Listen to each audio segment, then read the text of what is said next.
안녕하세요. 저는 영아부 윤미 선생님입니다. 오늘 읽을 성경 이야기는 요나 1장에서 4장, 요나와 큰 물고기입니다. 페이지는 234페이지입니다. 어느 날 하나님이 요나에게 니느웨라는 먼 도시로 가야 한다고 말씀하셨습니다. 그곳 사람들은 악을 저지르고 있었어요. 요나는 그들에게 하나님이 크게 노하셔서 그들을 전부 멸하실 거라고 말해주어야 했습니다. 요나는 니느웨로 가고 싶지 않았습니다. 그곳 사람들은 이스라엘의 적이었어요.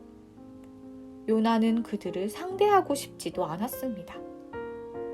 대신 요나는 욥바라는 항구로 갔습니다. 그는 멀리 스페인으로 가는 배의 표를 샀어요. 옆 페이지입니다. 배 위에 히브리 사람은 요나뿐이었습니다. 도중에 폭풍이 몰려왔습니다. 바람이 불고 파도가 거세게 배의 가장자리를 때렸습니다. 선원들은 배가 가라앉을까봐 두려웠어요. 제비를 뽑아 누구 때문에 이런 일이 일어났는지 알아보자. 요나가 뽑혔습니다. 그러자 한 선원이 요나에게 말했어요. 내가 하나님을 피해서 달아나는 중이라고 우리한테 말하지 않았어? 너의 하나님이 너를 벌하시려고 폭풍을 보내신 것이 틀림없어. 요나 생각에도 그런 것 같았습니다. 넘겨주세요. 나를 바닷속에 던져라. 그러면 폭풍이 사라질 것이다. 요나는 선원들에게 말했습니다. 선원들은 그러고 싶지 않았지만 폭풍이 갈수록 더 사나워졌어요. 마침내 그들은 요나를 바닷속에 던졌습니다. 바다는 바로 잔잔해졌어요. 요나는 소용돌이치는 물속으로 자꾸만 가라앉았습니다. 머리에는 해초가 둘둘 감겼습니다.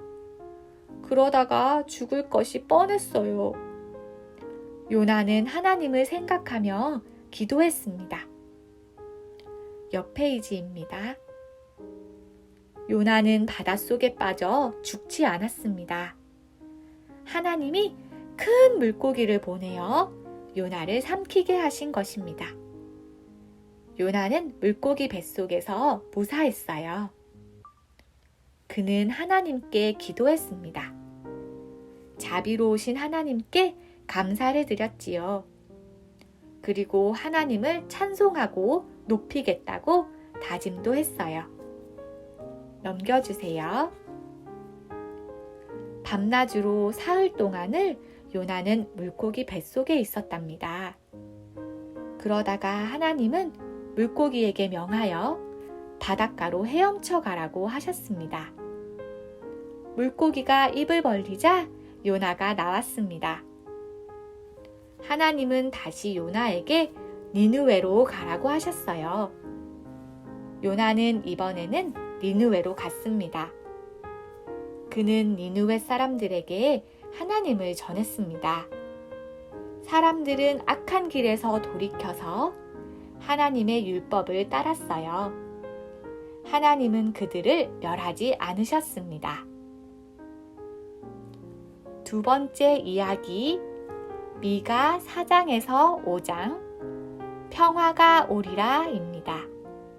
페이지는 239페이지입니다.